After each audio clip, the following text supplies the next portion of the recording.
आज हम लोग स्टार्ट करने वाले हैं कंट्रोल फ्लो इन पाइथन। समझते हैं ये क्या होता है। कंट्रोल फ्लो बेसिकली हम लोग दो टाइप से डिवाइड कर सकते हैं। फर्स्ट टाइप में हम लोग बोल सकते हैं डिसीजन मेकिंग, और सेकेंड टाइप में बेसिकली जो होता है वो इटरेशन होता है, इटरेशन, या आप इसको बोल सकते हो लूप। हम हमें पता है लूप दो वे से हम लोग जनरिक लिख सकते हैं। पहला है फॉर लूप, दूसरा है while loop. Do while loop होता है बट वो डिस्कस नहीं करेंगे, simply because most of the time हमारा काम फॉर एंड वाइल लूप से हो जाता है। लूप दो टाइप का होता है, और डिसीजन मेकिंग बेसिकली इसको डिवाइड कर सकते हैं। ऐसा कुछ नियम नहीं है कि डिसीजन मेकिंग दो टाइप का होता है या तीन टाइप का, बट इसको दो कैटेगरी में डिवाइड कर सकते हैं। एक हम लोग लिख सकते हैं इफ एल्स, दूसरा कैटेगरी लिख सकते हैं इफ, एलिफ और एल्स। ठीक है। अभी हम लोग क्या करेंगे, इसको डिसीजन मेकिंग को समझते हैं। डिसीजन मेकिंग में इसको अगर दो कैटेगरी में डिवाइड किया जाए, if else and if elif else. Basically ये कब लगेगा, इफ एल्स कब लगेगा एंड इफ एलिफ या ये वाला कैटेगरी कब लगेगा। तो जब भी आपका दो डिसीजन लेना हो, अगर कोई चीज के बीच में अगर सिर्फ दो डिसीजन लेना है, दो डिसीजन जैसे आइदर और या तो ये सही या तो वो सही, आइदर और, अगर सिर्फ दो चीज का डिसीजन आपको लेना है तो इफ एल्स के संग जाओ। If more than two decision, if more than two decision है तो इसके संग जाओ।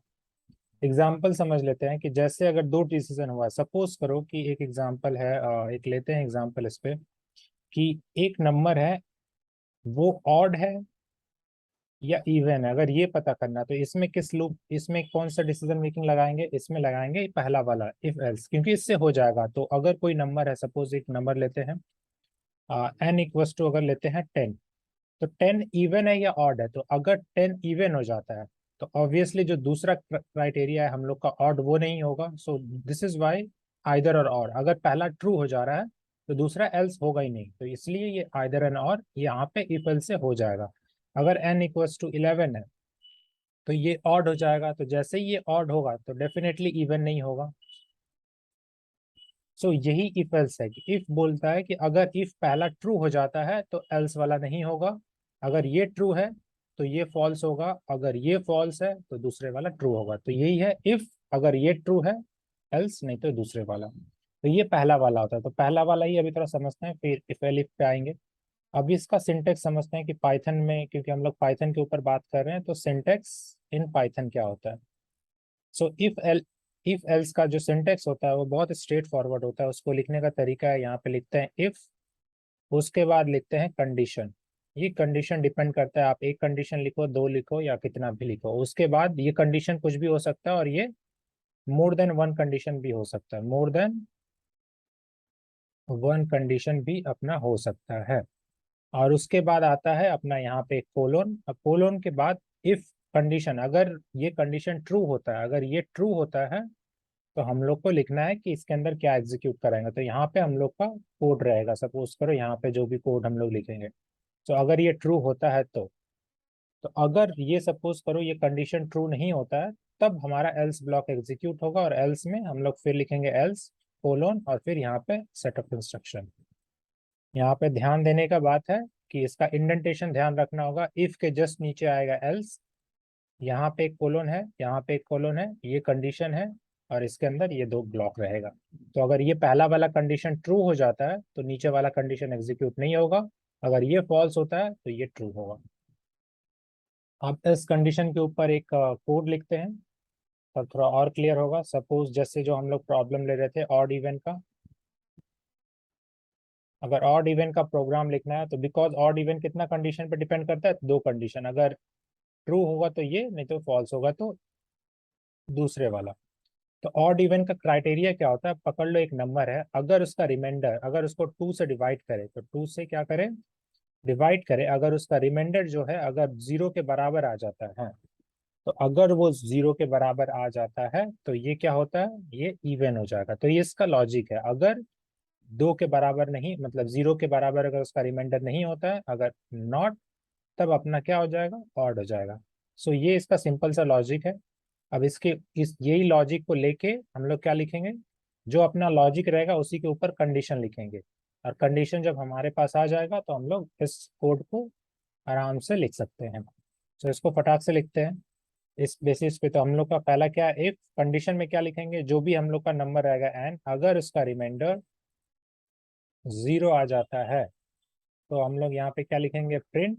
सपोज कर हम लोग सिर्फ इंस्ट्रक्शन में यहाँ पे जो कोड है ये वाला, यहाँ पे हम लोग सिर्फ एक प्रिंट भी लिख सकते हैं, या फिर आप जितना चाहे लिख सकते हो, जो भी आपको मन है यहाँ पे, डिपेंडिंग अपॉन क्या आपका प्रोग्राम का रिक्वायरमेंट है। सो सपोज यहाँ पे हम लोग ज्यादा कुछ नहीं करेंगे, यहाँ पे बस सीधे से लिख देंगे कि ये इवन है भैया। अगर ये चीज फॉल्स होता है, अगर ये ट्रू होता है, तब तो ये नीचे वाला लाइन प्रिंट हो जाएगा। अगर ये ट्रू नहीं होता, इट मीन्स वो 2 से डिविजिबल नहीं है। अगर 2 से डिविजिबल नहीं है तो डेफिनेटली वो क्या होगा, एल्स में जाएगा, और एल्स में हम लोग डायरेक्टली उसको क्या लिख सकते हैं कि वो ऑड है। तो ये सिंपल सा इफ एंड एल्स का एक सिंपल सा कोड है, ये इसका सिंटेक्स के ऊपर। सो आई होप ये वाला क्लियर हुआ होगा।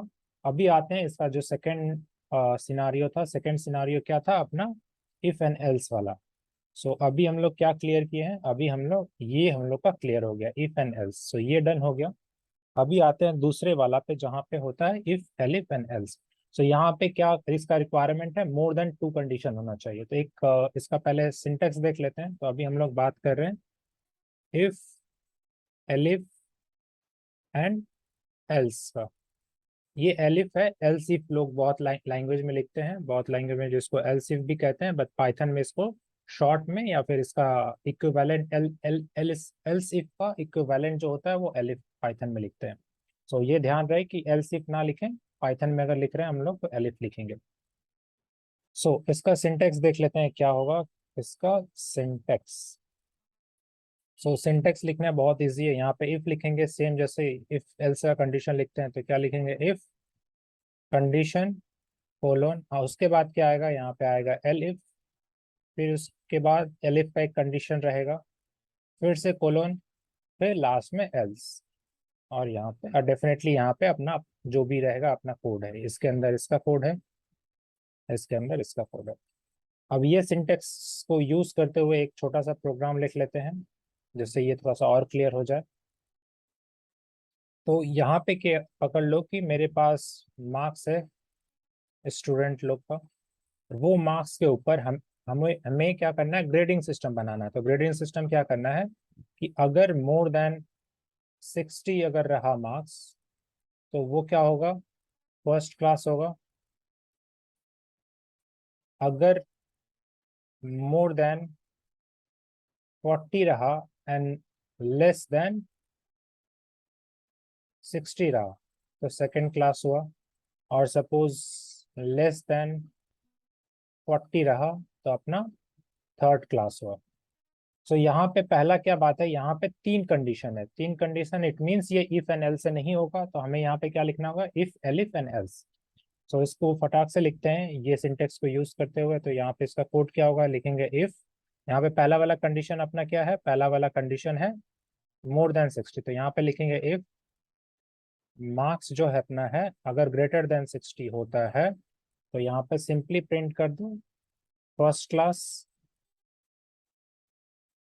अब यहाँ पे एलिफ लिखेंगे, एलिफ में जैसे एल्स में कोई कंडीशन नहीं होता, एल्स सिर्फ डायरेक्टली होता है। अगर यहाँ पे आप देखो तो एल्स डायरेक्टली होता है, बट एलिफ में एक कंडीशन देते हैं। तो यहाँ पे अपना कंडीशन में क्या है, 2 कंडीशन है। तो पहला कंडीशन क्या है, इफ मार्क्स क्या होना चाहिए, ग्रेटर देन 40 होना चाहिए, एंड ये एंड एक पाइथन का ऑपरेटर है, तो एंड उसके बाद क्या होना चाहिए, मार्क्स, मार्क्स जो होना चाहिए लेस देन 60 होना चाहिए, फिर से कोलोन, और यहाँ पे अगर ऐसा होता है तो प्रिंट, ये हुआ अपना सेकंड क्लास। ठीक है।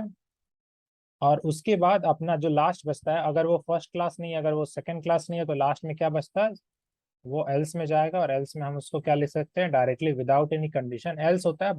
अगर ऊपर का कोई ब्लॉक सेटिस्फाई नहीं हुआ तो नीचे में वो सेटिस्फाई हो जाएगा एल्स। तो यहाँ पे क्या लिखेंगे, थर्ड क्लास। सो यहाँ पे ध्यान देने की बात है कि एल्स कब एग्जीक्यूट होगा, ये एल्स कब एग्जीक्यूट होता है, जब इसके ऊपर का सारा चीज फॉल्स हो गया, मतलब एग्जीक्यूट नहीं हुआ। सपोज करो एक मार्क्स है, मार्क्स मतलब एक ले लो, मार्क्स पकड़ लो, marks equals to 40, marks equals to 35 पकड़ लो। ये मार्क्स है, तो 35 में जब जाएगा तो क्या पहला वाला जो ब्लॉक है वो एग्जीक्यूट होगा? नहीं, बिकॉज ये फॉल्स हो जाएगा, बिकॉज मार्क्स ग्रेटर देन 60 नहीं है, तो ये फॉल्स हो गया। क्या सेकंड वाला एग्जीक्यूट होगा? मार्क्स ग्रेटर देन 40 है, नहीं है, मार्क्स लेस देन 60 है, ये ट्रू है, ये वाला सेटिस्फाई हो रहा है ये कंडीशन, बट पहला वाला नहीं हो रहा। तो ये एंड के मतलब है कि यहाँ पे भी ये भी सेटिस्फाई होना चाहिए, ये भी सेटिस्फाई होगा, तब ये इसके अंदर आएगा। बट अगर कोई एक फॉल्स हो जाता है तो इसके अंदर नहीं आएगा। तो यहाँ पे ये सेटिस्फाई हो रहा है बट ये वाला नहीं हो रहा, तो क्या होगा? इसके अंदर आएगा नहीं। तो बचा कौन? एल्स। तो एल्स आएगा, फिर ये प्रिंट हो जाएगा। तो इसमें क्या प्रिंट हो जाएगा? Third class. इसी तरह अगर ऊपर वाला अगर पकड़ लो, एक वैल्यू ले लो, जैसे मार्क्स का वैल्यू अगर पकड़ लो, क्या है? 45। तो पहला वाला ब्लॉक ग्रेटर देन है, नहीं है, तो पहला वाला क्या होगा? फॉल्स हो गया। उसके बाद आएगा ये दूसरा, क्या ग्रेटर देन 40 है? हाँ, ये ट्रू हो गया। उसके बाद क्या? मार्क्स लेस देन 60 है, ये भी ट्रू हो गया। दोनों जब ट्रू हो गया तो ये इसके अंदर एग्जीक्यूट होगा, इसके अंदर आके क्या हो जाएगा? Second class. अगर कोई मार्क्स ग्रेटर देन सपोज करो 60 है, दैट इज 85, तो यहाँ पे क्या होगा? पहला ब्लॉक ही सेटिस्फाई हो गया, तो वो फर्स्ट प्रिंट कर देगा।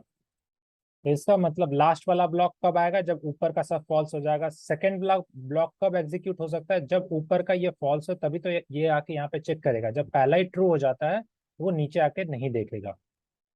इसको थोड़ा सा और डिटेल में समझते हैं कि सपोज करो, एक एग्जांपल लेते हैं और ये बहुत इंपॉर्टेंट पॉइंट है। सपोज करो n इक्वल्स टू 10 है और हमें एक प्रोग्राम लिखना है वेदर नंबर 2 और 5 से डिविजिबल है या नहीं है, डिविजिबल है या नहीं है, ठीक है। तो इसका सिंपल से लिख सकते हैं, इफ एन, फटाक से लिखते हैं, इफ एन अगर रिमाइंडर जो इसका होता है 2 से अगर 0 होता है तो यहाँ पे लिख सकते हैं प्रिंट डिविजिबल बाई 2। और यहाँ पे लिखते हैं एलिफ 5 अगर डिविजिबल बाई 5 है तो प्रिंट डिविजिबल बाई 5। और एल्स में सिंपल सा लिख सकते हैं प्रिंट नॉट डिविजिबल बाई 2 और 5। अभी अगर ये कोड को रन कराया जाए तो यहाँ पे एन का वैल्यू क्या है? 10 है। तो 10 जो है अपना, ये भी ट्रू है, एन डिवाइडेड बाई 2 ये भी ट्रू है, ये सही बात है। 2 डिवाइड कर देगा 10 को। क्या 10 को 5 डिवाइड करेगा? यस, ये भी ट्रू है। तो दोनों कंडीशन ट्रू है। तो देखते हैं क्या एग्जीक्यूट होगा। तो पहले पे अगर पकड़ लो एन इक्वल टू 10 है, ये यहाँ पे आएगा, ये इसको ट्रू मिलेगा, ये इसको प्रिंट कर देगा, ये अपना यहाँ पे आउटपुट आ रहा है। तो आउटपुट में क्या आएगा? डिविजिबल बाई 2 प्रिंट हो गया। फिर ये एलिफ में आएगा, एलिफ में देखेगा क्या ये डिविजिबल बाई 5 है? हाँ, ये भी है। तो इसको ये भी प्रिंट करना चाहिए, इसको ये भी प्रिंट करना चाहिए। बट क्या होगा? ये प्रिंट होगा, ये चीज प्रिंट नहीं होगा। क्यों नहीं होगा प्रिंट? बिकॉज पहला वाला ब्लॉक एग्जीक्यूट हो चुका है। इफ एलिफ में यही एक चीज है कि अगर पहला वाला अपना एग्जीक्यूट हो चुका है तो वो नीचे का कंडीशन कोई नहीं देखेगा, ये कुछ भी नहीं एग्जीक्यूट होगा। वो आपका ट्रू, ये कंडीशन ट्रू होने के बाद भी वो एग्जीक्यूट नहीं होगा, क्योंकि ये इफ एलिफ इसी तरह डिजाइन होता है कि पहला अगर ट्रू है तो नीचे वाला चेक मत करो, नीचे वाला तभी चेक करो, सेकंड तभी चेक करो जब ऊपर का फॉल्स हो जाए।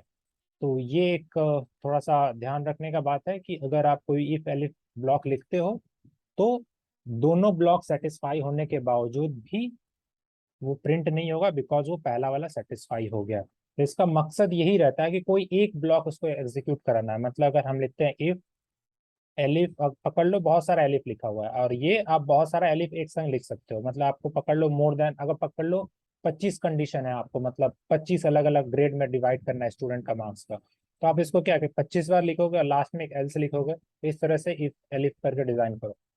तो अब ऐसा नहीं है कि कोई टाइम पे ये ब्लॉक भी एग्जीक्यूट हो जाएगा, ये ब्लॉक भी हो जाएगा, ये ब्लॉक भी हो जाएगा, ऐसा नहीं होगा। अगर ये ब्लॉक एग्जीक्यूट हो गया तो नीचे वाला कोई भी नहीं होगा। अगर ये हो गया, अगर ये ब्लॉक एग्जीक्यूट हो रहा है तो इसका मतलब क्या है? इसके ऊपर का कोई भी ब्लॉक एग्जीक्यूट नहीं हुआ है। और इसके नीचे का भी चेक नहीं करेगा। तो ये जब एग्जीक्यूट हो गया, इसका मतलब ऊपर का कोई भी एग्जीक्यूट नहीं हुआ। एग्जीक्यूट नहीं हुआ मतलब उसका कंडीशन ट्रू नहीं हुआ। अगर ये ट्रू कंडीशन सेटिस्फाई हो गया तो ऊपर सब फॉल्स हुआ और नीचे ये चेक भी नहीं करेगा। तो ये है, कोई एक ही ट्रू होगा, ये कोई एक ही एलिफ का एग्जीक्यूट होता है। तो ये थोड़ा सा ध्यान रखने की चीज है। तो ये हुआ इफ एलिफ, और इसको आप बहुत तरीके से डिजाइन कर सकते हो, जैसे ये एक डिजाइन है।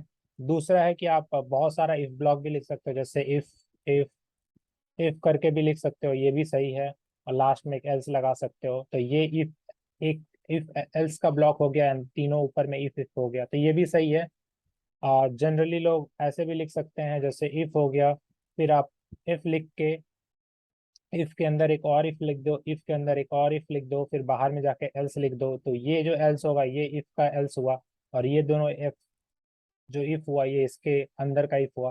तो ये बहुत सारा कॉम्बिनेशन में आप लिख सकते हो, डिपेंडिंग अपॉन क्या कंडीशन है आपका, क्या आप डिसीजन लेने वाले हो। तो ये सारा चीज ट्रू है, आप उस हिसाब से लिख सकते हो। बट आपको ध्यान देना होगा, जैसे ये इफ कब एग्जीक्यूट होगा, ये जब एग्जीक्यूट होगा जब ऊपर वाला फॉल्स होगा। बिकॉज सॉरी, ये ऊपर वाला फॉल्स होने का जरूरत नहीं है। ये क्योंकि ये इफ एंड एलिफ नहीं है, ये इफ इफ ब्लॉक है। तो जो इफ इफ ब्लॉक है, सपोज करो ये ट्रू हो गया। जब ये ट्रू हो गया तो इसका मतलब ये नहीं कि ये वाला ट्रू नहीं हो सकता, ये भी ट्रू हो सकता है। बिकॉज ये इफ ब्लॉक इंडिपेंडेंट है, ये इफ एंड ये इफ डिपेंड नहीं है एक दूसरे के ऊपर। अगर इफ के जगह एलिफ रहता है तो वो डिपेंड रहता है इफ के ऊपर वाला। बिकॉज इफ एंड एलिफ ऐसे अगर लिखते हैं, नीचे अगर हम लिख रहे हैं इफ एलिफ, इसका मतलब ये दोनों एक दूसरे से डिपेंडेंट है। बट अगर आप इफ लिखते हो और नीचे में एक और इफ लिखते हो, तो ये दोनों इंडिपेंडेंट काम कर सकता है, आप दोनों प्रिंट करा सकते हो।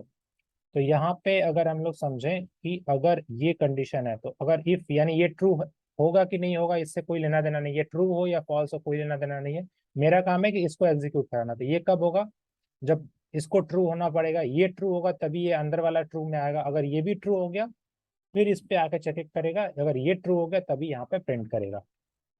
तो यहाँ पे क्या सीखने मिला हमको कि इफ और इफ ये दोनों जरूरी नहीं है कि ये दोनों, अगर ये ट्रू हो गया तो ये ट्रू नहीं हो सकता, ये एग्जीक्यूट भी हो सकता है, ये भी एग्जीक्यूट हो सकता है।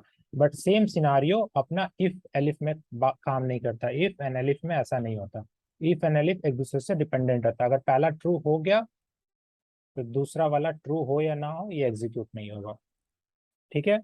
तो ये अपना हुआ इफ एलिफ ब्लॉक। अभी आते हैं अपना क्या था इस जगह पे, जो अपना डायग्राम बना हुआ था। यहाँ पे हम लोग क्या किए, इसे भी कंप्लीट कर दिए। अभी हम लोग इटरेशन एंड लूप समझेंगे। ठीक है। इटरेशन एंड लूप समझेंगे और देखेंगे यहाँ कैसे लिख सकते हैं पाइथन के अंदर। तो इटरेशन एंड लूप कितने टाइप का होता है, दो टाइप से लिख सकते हैं जनरली, फॉर एंड वाइल। इसको जल्दी से लिखते हैं फॉर एंड वाइल पे। पेज में नीचे आते हैं और यहाँ से स्टार्ट करते हैं। ठीक है। तो अभी हम लोग स्टार्ट करेंगे फॉर लूप।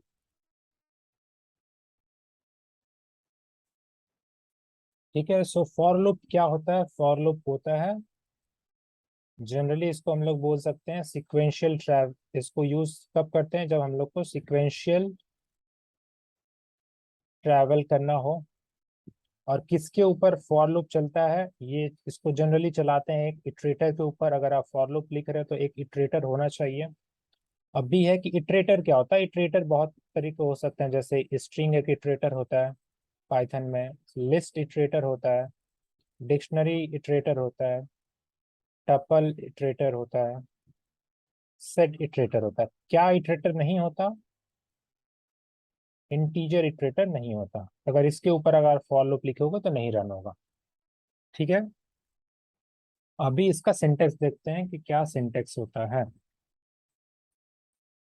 सिंटेक्स लिखने का तरीका जो है वो सिंपल है। फॉर लिखेंगे, यहाँ पे वेरिएबल का नाम लिखेंगे। ये वेरिएबल का नाम कुछ भी हो सकता है। उसके बाद लिखते हैं इन, उसके बाद यहाँ पे लिखते हैं इटरेबल। ये इटरेबल जो ऊपर का है इसके अंदर से कुछ भी हो सकता है। इटरेबल के बाद यहाँ पे कोलोन देके यहाँ पे आप अपना जो लिखना चाहो लिख लो। तो फॉर लूप को रन कराने के लिए बेसिकली दो टाइप से फॉर लूप रन हो सकता है। पहला एक होता है इटरेबल के ऊपर रन हो सकता है, और दूसरा हम लोग रेंज यूज करके भी फॉर लूप को रन करा सकते हैं। तो अभी हम लोग क्या बात कर रहे हैं, इटरेबल के ऊपर। अभी यही सिंटेक्स को यूज करते हुए एक कोड लिखते हैं। सपोज करो आपको प्रिंट करना है 1 to 10, आपको प्रिंट करना है। तो अगर इस अच्छा, आप एक लिस्ट पकड़ते हैं और फिर देखते हैं इसको। ठीक है, अब पकड़ लो, लिस्ट है। लिस्ट ऐसे है और इसमें क्या लिखा हुआ है, 1 to 3। वो 1 to 10 का प्रिंट हम लोग रेंज से सीखेंगे। ठीक है, तो अभी हम लोग को लिस्ट है 1 to 3। अभी इसको इटरेट करना है, तो इटरेट कैसे कर सकते हैं, फॉर लिखेंगे, वेरिएबल का नाम पकड़ लो ईच लिखते हैं, उसके बाद इन लिखेंगे, और उसके बाद क्या लिखेंगे, इटरेबल का नाम है। यहाँ पे अपना इटरेबल क्या है, लिस्ट, तो लिस्ट लिखें, कोलोन दिए। अभी यहाँ पे जब हम लोग क्या कर सकते हैं, प्रिंट ईच। ईच अपना एक एक वैल्यू आएगा, तो इसका जो आउटपुट क्या होगा, 1 2 3। अभी एक स्ट्रिंग को पकड़ते हैं, पकड़ लो, मेरा एक स्ट्रिंग है टेक्स्ट इक्वल्स टू ABC। अगर इस पे अगर फॉर लूप लगाना और एक एक एलिमेंट को एक्सेस करना है, तो यहाँ पे फॉर ईच इन अपना ट्रेबल का नाम दैट इज टेक्स्ट, और यहाँ पे अगर पकड़ लो लिखते हैं प्रिंट ईच। तो इसका आउटपुट क्या होगा, ABC। सो बेसिकली ये एक एक एलिमेंट को यहाँ से लेगा और यहाँ पे प्रिंट करते जाएगा। तो ये हम लोग इटरेबल को यूज कर रहे हैं। यहाँ पे जो भी चीज है, यहाँ पे जो भी चीज है, ये इटरेबल है। तो फॉर लूप को इटरेबल से भी डायरेक्टली इटरेट करते हैं। तो इटरेबल से जब आप इटरेट करते हो, तो जो भी एलिमेंट इटरेबल में रहता है, वो डायरेक्टली यहाँ पे जब आप ये वाला वेरिएबल प्रिंट कराओगे, तो वो डायरेक्टली वो वैल्यू दे देगा यहाँ पे। ठीक है, अभी दूसरा आते हैं, रेंज से कैसे फॉर लूप को चला सकते हैं। सो रेंज को फॉर लूप में लगाने से पहले पहले समझते हैं रेंज होता क्या है। सो रेंज बेसिकली एक इनबिल्ट फंक्शन है। क्या है ये, इनबिल्ट फंक्शन इन पाइथन। ठीक है, ये क्या करता है, ये बेसिकली परफॉर्म करता है, परफॉर्म एन एक्शन, आप बोल सकते हो perform an action specific number of time. Specific number of time, तो जो भी आप यहाँ पे दोगे एक वो इटरेट होगा स्पेसिफिक नंबर ऑफ टाइम। और इसको और सिंप्लीफाई में लिख सकते हैं, ये क्या करता है, जनरेट सीक्वेंस करता है, जनरेट सीक्वेंस ऑफ नंबर। तो ये रेंज का काम है। रेंज जनरली 3 पैरामीटर लेता है। तो रेंज अपना कितना पैरामीटर लेता है, 3। सो पहला पैरामीटर इसको बोलते हैं स्टार्ट, उसके बाद आता है स्टॉप, उसके बाद आता है स्टेप साइज। ठीक है, अभी इसको एक एग्जांपल से समझते हैं। अगर किसी ने लिखा range equals to, not range equal to, but अगर लिखा रेंज, यहाँ पे लिखा 0, यहाँ पे लिखा 5, यहाँ पे लिखा 1, तो इसका जो आउटपुट होगा वो आउटपुट होगा 0 1 2 3 4। ये आउटपुट क्यों होगा, तो ये जो होता है स्टार्ट, ये इंक्लूसिव प्रॉपर्टी होल्ड करता है। ये क्या करता है, इंक्लूसिव प्रॉपर्टी। इट मींस कि जो भी आप यहाँ पे नंबर लिखोगे, वही नंबर से आपका सीक्वेंस स्टार्ट होगा। तो अगर आप 0 लिखते हो, 0 से स्टार्ट होगा। जो स्टॉप होता है, जो सेकंड वाला होता है, ये होता है एक्सक्लूसिव प्रॉपर्टी। ये क्या होता है, एक्सक्लूसिव प्रॉपर्टी। इसका मतलब होता है कि जो भी आप नंबर स्टॉप पे लिखोगे, सेकंड का क्या है, सेकंड अपना स्टॉप है, तो जो भी आप नंबर लिखोगे उसको n-1 तक वो एग्जीक्यूट होता है, n-1 तक जाएगा। तो यहाँ पे क्या है 5, तो ये कहाँ तक जाएगा, 4 तक जाएगा। अगर 10 होता तो कहाँ तक जाता है, 9। और जो लास्ट वाला रहता है, जो होता है स्टेप साइज, वो बेसिकली क्या होता है, जंप होता है। जंप मीन्स कितना स्टेप साइज का वो जंप करेगा। तो यहाँ पे 1 दिया, तो ये अगर आप ये दोनों का डिफरेंस देखोगे, कितना जंप हुआ है, 1। ये दोनों में कितना जंप हुआ है, 1। ये दोनों में कितना जंप हुआ है, 1। तो ये होता है स्टेप साइज। अगर इसी को अभी थोड़ा सा और एक एग्जांपल से समझते हैं। अगर इसको लिखा हुआ है रेंज, अभी यहाँ पे लिखते हैं 1 10 और यहाँ पे 2 लिखते हैं। ठीक है, अभी इसका आउटपुट क्या होगा, सो ये पहला प्रॉपर्टी क्या है, स्टार्ट है, तो स्टार्ट हम लोग हमेशा 1 से करेंगे। अभी क्या है, 10 तक जाना है। 10 मतलब कहाँ तक जाएगा, 9 तक ही जाएगा। ठीक है, अभी कितना जंप करना है, कितना करके इंक्रीज करना है, इससे लास्ट वाले से पता लगेगा, 2 करके। तो 1 के बाद क्या आएगा, 3, फिर क्या आएगा, 5, फिर क्या आएगा, 7, फिर क्या आएगा, 9। 9 तक गया, ये इसका आउटपुट हो गया। ठीक है, तो ये रेंज इस तरह से काम करता है। अभी आते हैं कि फॉर लूप के अंदर रेंज कैसे लिख सकते हैं। अगर यही चीज को अगर हम लोग लिखें फॉर लूप के अंदर, तो फॉर, अगर जो एग्जांपल ले रहे थे, अगर 1 से 10 तक प्रिंट कराना है तो अभी क्या करना है, सिर्फ लिखना फॉर आई, ये वेरिएबल का नाम हो गया फॉर आई। उसके बाद लिखते हैं इन रेंज, अभी लिख सकते हैं 1 से स्टार्ट होगा 10 तक, अगर 10 तक प्रिंट करना है तो कहाँ तक लिखना होगा 11, और फिर स्टेप साइज 1। यहाँ पे सिंपली कर दो प्रिंट आई, ये अपना 1 से 10 तक प्रिंट कर देगा। अभी इसी यही कोड को डिफॉल्ट तरीके से लोग ऐसे भी लिख सकते हो, यही कोड को आप ये भी लिख सकते हो, फॉर आई इन रेंज 1, 11। आप लास्ट वाला इग्नोर कर सकते हो, ये जो स्टेप साइज है इसको नहीं भी लिखोगे तब भी चलेगा। इसका मतलब होता है कि जो रेंज फंक्शन है उसमें डिफॉल्ट जंप साइज जो होता है, डिफॉल्ट स्टेप साइज जो होता है, स्टेप साइज वो 1 होता है। अगर आप मेंशन नहीं करोगे, यहाँ पे लास्ट में कुछ भी मेंशन नहीं है, तो अगर आप वो मेंशन नहीं करोगे तो बाय डिफॉल्ट 1 लेगा, इसीलिए इसका भी प्रिंट सेम होगा जो कि इसका प्रिंट है। ठीक है, अभी इसी का एक और वेरिएशन देखते हैं। फॉर लूप में अगर आप लिखते हो फॉर आई इन रेंज, अगर सिंपली लिख देते हो 11, ठीक है, तो इसका आउटपुट क्या होगा, यहाँ पे अगर आप प्रिंट करते हो प्रिंट आई, अगर इसका प्रिंट करते हो तो इसका आउटपुट क्या आएगा, इसका 0 से स्टार्ट होगा और ये जाएगा 0, 1, 2 डॉट डॉट डॉट 10 तक प्रिंट होगा। क्यों 0 से स्टार्ट हुआ? यहाँ पे रेंज फंक्शन क्या होता है कि अगर आप इंडेक्स स्टार्टिंग, अगर सिर्फ आप एक नंबर यहाँ पे प्रोवाइड करते हो, वो एक नंबर को वो क्या ले लेता है, स्टॉप ले लेता है, मतलब लास्ट एलिमेंट ले लेता है। तो ये 11 का मतलब है कि ये 10 तक जाएगा, ये इसका स्टॉप हो गया। और पहला जो होता है वो स्टार्ट होता है, बाय डिफॉल्ट वो स्टार्ट को 0 ले लेता है। तो रेंज का जो होता है, दो चीज बाय डिफॉल्ट होता है। अगर आप रेंज में सिर्फ एक नंबर मेंशन करते हो, सपोज कर लो यहाँ पे ए कोई भी नंबर हो सकता है, तो जो भी वो सिंगल नंबर रहेगा वो उसका होता है स्टॉप कंडीशन। तो स्टॉप कहाँ तक जाएगा, n-1 तक जाएगा। और बाय डिफॉल्ट वो दो चीज ले सकता है, बाय डिफॉल्ट क्या ले सकता है, दो चीज ले सकता है। पहला, जंप साइज जो होता है या स्टेप साइज आप बोल सकते हो, वो क्या होगा 1 होगा, और स्टार्ट इंडेक्स जो होता है वो बाय डिफॉल्ट 0 ले लेगा।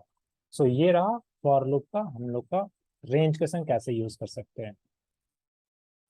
ठीक है, for loop I hope clear होगा। अभी आते हैं वाइल लूप के ऊपर। वाइल लूप और स्ट्रेट फॉरवर्ड है।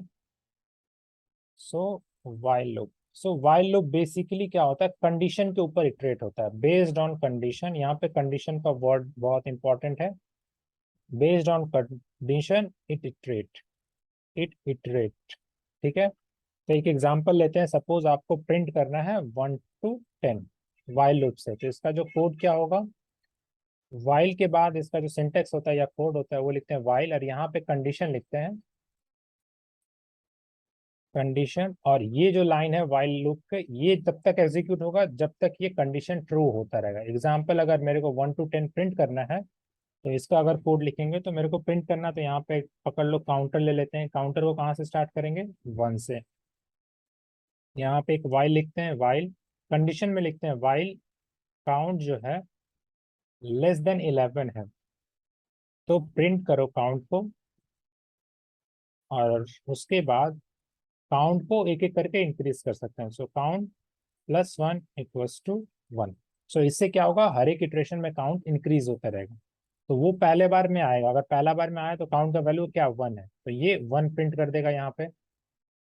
ठीक है, उसके बाद काउंट को +1 कर देगा, तो अभी क्या हो गया, काउंट का वैल्यू 2 हो गया। उसके बाद ये फिर से जाएगा 2 को देखेगा, क्या 2 <11 है, तो उसको बोलेगा ट्रू। जब ट्रू है तो वो फिर आएगा प्रिंट पे। प्रिंट पे अभी क्या किया, 2 किया। इसी तरह जाते जाते वो सारा चीज प्रिंट कर देगा 10 तक। जब काउंट का वैल्यू 11 होगा, अभी वो जाएगा, क्या 11 <11 है, नहीं 11 = 11 है, तो ये कंडीशन क्या हो गया, फॉल्स हो गया। जब ये कंडीशन फॉल्स हो गया तो अंदर में कुछ भी एग्जीक्यूट नहीं होगा, और वाइल लूप क्या होगा, ब्रेक हो जाएगा। मतलब वाइल लूप से एग्जिट ले लेगा कोड। तो ये हम लोग के पास प्रिंट आ चुका है और वाइल लूप ब्रेक हो चुका है। ये वाइल लूप और ऐसे करके हम लोग लिखते हैं वाइल लूप। सो इस सेशन में हम लोग क्या देखें, बेसिकली कंट्रोल कैसे हम लोग कर सकते हैं कोड को। और एक ये डायग्राम है जो कि इम्पोर्टेंट है याद रखने के लिए, कि कंट्रोल फ्लो पाइथन में कैसे कैसे होता है। डिसीजन मेकिंग हो सकता है, decision making generally if else से लेते हैं। और फ्लो को कंट्रोल करने के लिए जनरली लूप यूज कर सकते हैं, और फॉर एंड वाइल लूप से मैक्सिमम काम हो जाएगा। ठीक है, सो चलो टाटा।